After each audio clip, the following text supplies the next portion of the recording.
මුල් වතාවට මුදල් යැවීම සඳහා මනි එක්ස්චේන්ජ් ආයතනයකට යන ශ්‍රී ලාංකික ගෘහසේවිකාවන්ට අවශ්‍ය පියවර සියල්ල.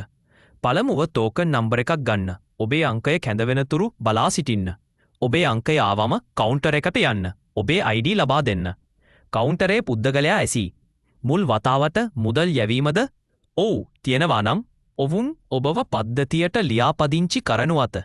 ඔබේ වලංගු දුරකථන අංකය සහ නිවැරදි මාසික වැටුප සත්‍ය තොරතුරු ලබා දිය යුතුයි.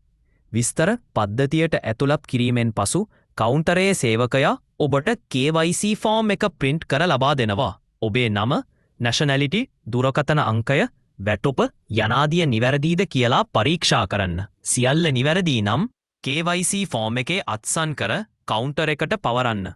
වැදගත් සැබෑ දුරකථන අංකයක් සහ නිවැරදි වැටුප ලබා දෙන්න. එය ඔබේ මුදල් ආරක්ෂා කර ගැනීමට සහ ගනුදෙනු ආරක්ෂා කිරීමට ඉතා වැදගත් වේ.